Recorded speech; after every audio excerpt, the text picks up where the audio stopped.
Diciptakan untuk melayani. Mazmur 119 ayat yang ke-73. Tanganmu telah menjadikan aku dan membentuk aku. Berilah aku pengertian supaya aku dapat belajar perintah-perintahmu. Tanganmu telah menjadikan aku dan membentuk aku. Berilah aku pengertian supaya aku dapat belajar perintah-perintahmu. Allah menciptakan kita untuk melayaninya dan bergaul dengannya.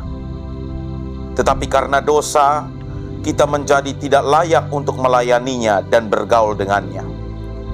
Karena itu, kita harus terus memohon kepadanya supaya Roh Kudusnya memberi kita pengertian. Kesenangan kita di dalam Allah seharusnya menjadi sumber sukacita bagi orang lain. Kekuatan orang percaya di dalam kesusahan hanya berasal dari belas kasihan Allah saja.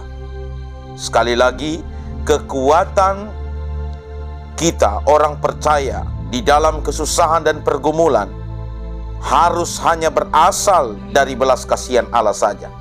Sebagaimana yang dikatakan oleh firman Tuhan dalam Filipi pasal 4 ayat 12 sampai ayat yang ke-13. Aku tahu apa itu kekurangan dan aku tahu apa itu kelimpahan. Dalam segala hal dan dalam segala perkara, tidak ada sesuatu yang merupakan rahasia bagiku. Baik dalam hal kenyang maupun dalam hal kelaparan. Baik dalam hal kelimpahan maupun dalam hal kekurangan. Segala perkara dapat kutanggung di dalam Dia yang memberi kekuatan kepadaku.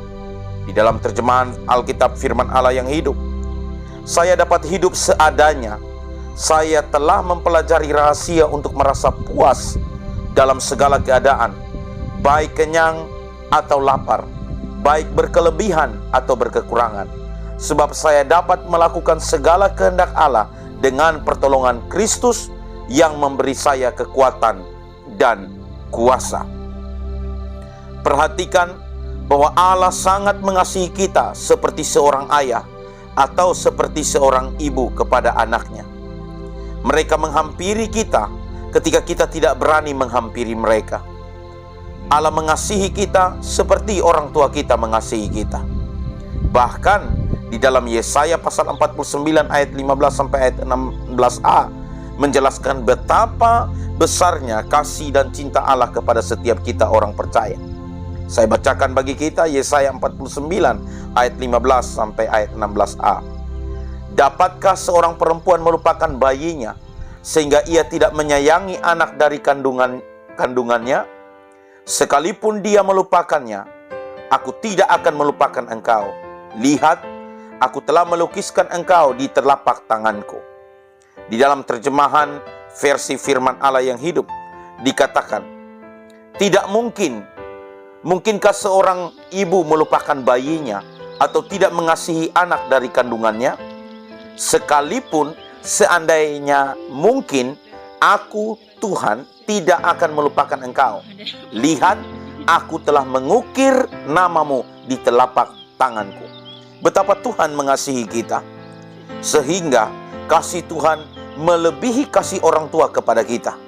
Bahkan Tuhan telah datang menebus kita melalui anaknya Yesus Kristus Tuhan. Allah menghargai maksud baik setiap orang percaya dan ingin tetap menjaga hubungan dengan mereka, persekutuan dengan anak-anaknya.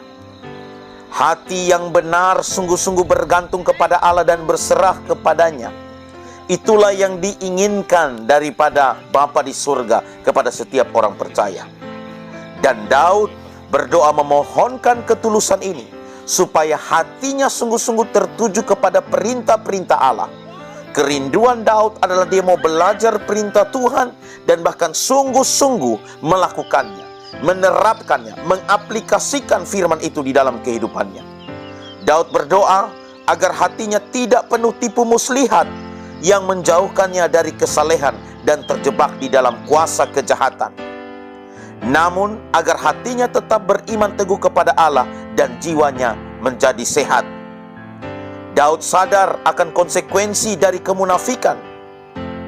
Orang munafik akan mendapat malu baik sekarang atau di dunia yang akan datang bila ia tidak bertobat.